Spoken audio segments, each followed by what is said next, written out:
oui, une autre histoire. Une histoire d'amour, mais un amour impossible. Les éditions Milliard des Larmes, au jour d'aujourd'hui, sont devenues tout un régal pour les milliers, les milliards de personnes partout dans le monde.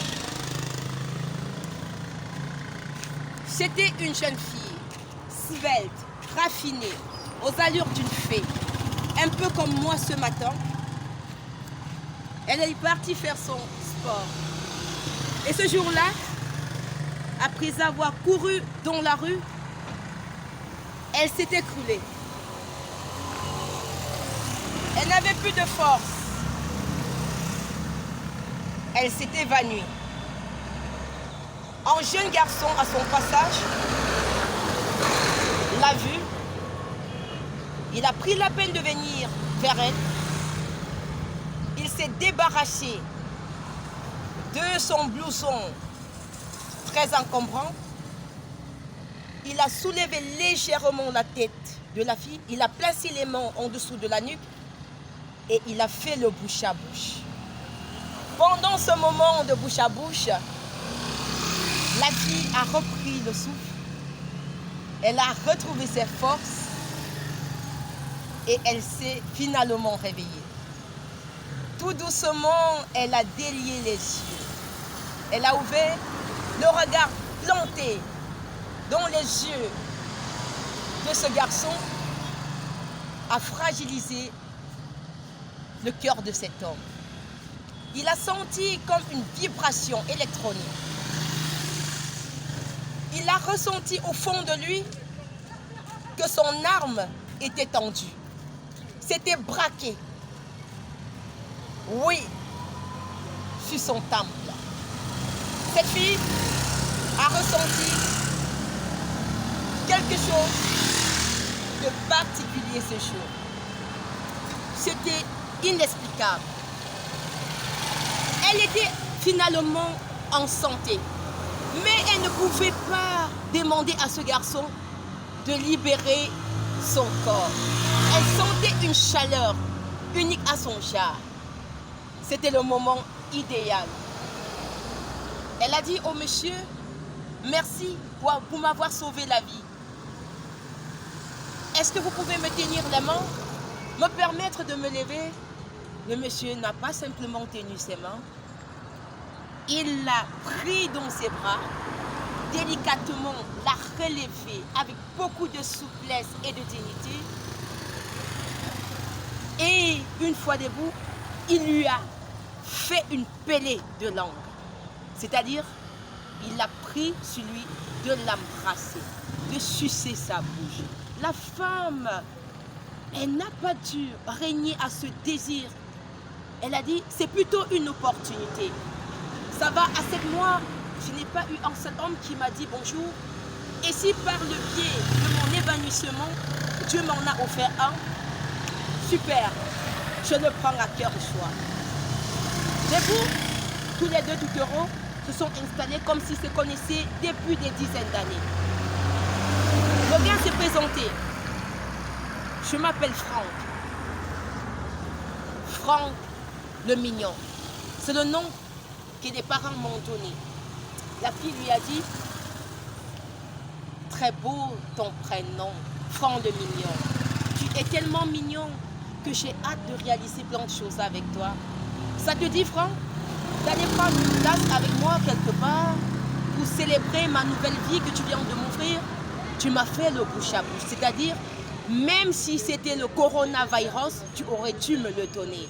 Tu n'as pas craint ta vie, tu n'as pas eu pitié de toi. Tu aurais pu contacter l'hépatite, mais tu as dit, je sauve la vie à cette fille.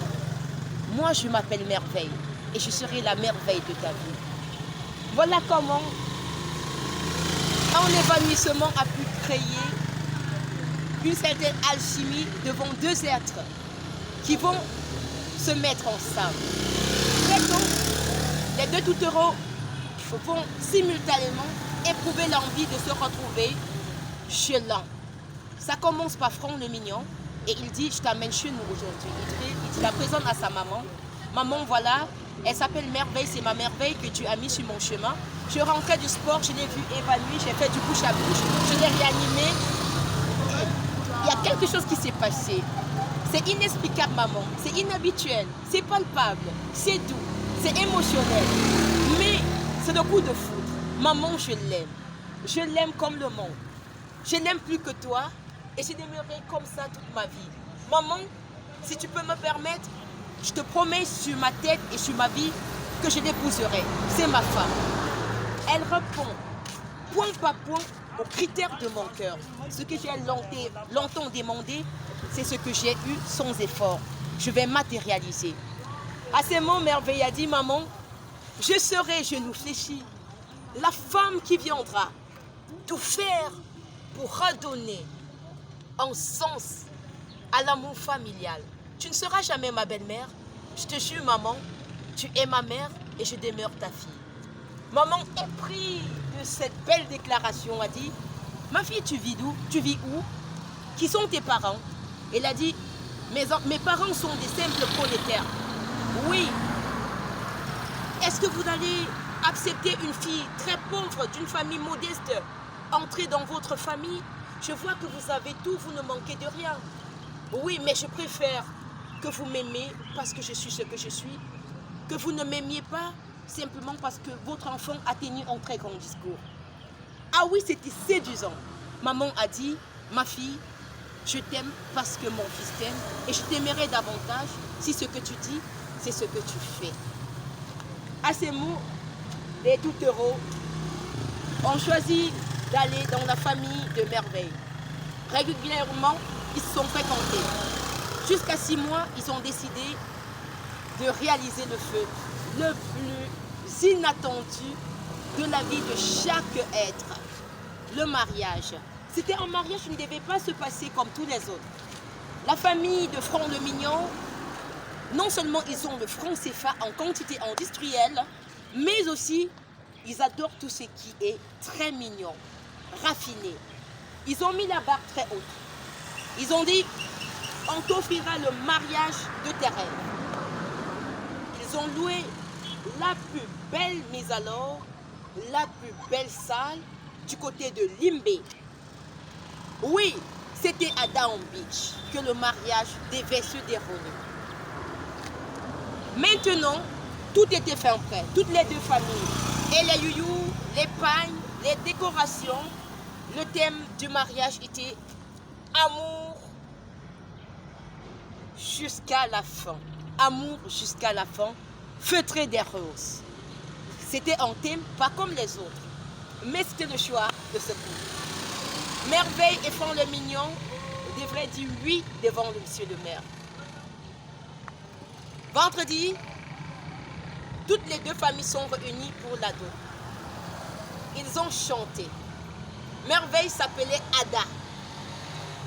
Et la chanson phare, c'était Ada, Ada, ouais, ouais. Adama, etikele, dia. Ada, Ada. Ada, Ada. Ouais, ouais. Et oui, et tout le monde a crié Ada, Ada, Ada, Ada. C'était l'Ada que tout le monde cherchait. Franck a fondu en larmes, sa femme, son cœur, son unique amour. Ah, l'amour de ses rêves. Tout s'est bien passé. Et le samedi matin,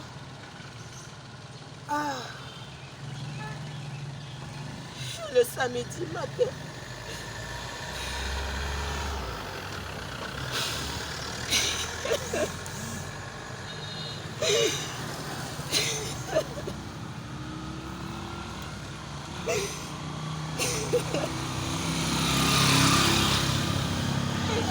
le samedi matin,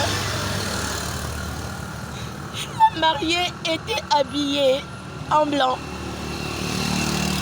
Le marié était dans son costume. Chacun devait arriver à la mairie à son tour, comme de coutume. Le marié était en noir dans son costume, à 2 mesures, bien sapé. Il ne passait son temps qu'à regarder l'heure. Il était 10 heures, il était à la mairie, mais Merveille n'était pas là. On a appelé Merveille, elle a décroché, elle a dit, chérie, juste 2 minutes et j'arrive. Je ne suis pas loin de toi. Il était 10h30, Merveille n'était toujours pas là.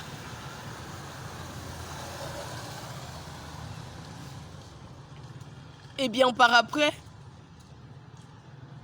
on est venu annoncer à Franck le Mignon que plus jamais il devait voir Merveille. Merveille avait fait un accident mortel.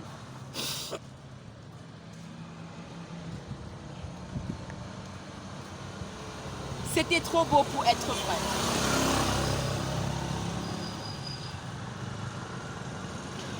Voilà comment Franck le Mignon, à son tour, il s'est évanoui. Et quand il s'est réveillé, il a demandé, mais attends, qu'est-ce que je fais là dans un hôpital? J'étais censée me marier et ma femme, elle est où? Personne n'a eu le courage de lui dire, tu ne la verras plus jamais. Un mauvais conducteur de camion l'avait littéralement écrasé dans la Prado avec le chauffeur. Plus jamais il ne verra Merveille. On a dû le consoler. Il était brisé. Il était perdu, égaré dans sa chair. Et le jour de la levée de Merveille,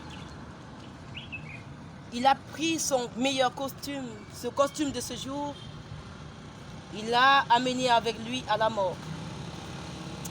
Une fois après la levée, il a enlevé les anneaux de la boîte et il a respecté son vœu. Il a enfilé l'anneau sur le doigt mort de sa dulcinée dans son cercueil et il lui a dit, ma chérie, j'ai promis que je devais t'épouser. Même s'il n'y a pas le maire actuellement, tout le monde en est témoin. Les deux familles sont réunies. Ma chérie, je t'aime. Franck, je suis mariée à toi et à vie. Après cela, il a baisé Merveille dans son cercueil zangué et il lui a dit adieu, ma dulcinée. Je t'ai aimé, c'était un coup de foudre, un amour impossible. Tout était parfait jusqu'à ce que ce camion vienne t'arracher la vie. Je suis certaine que jamais je ne trouverai le bonheur.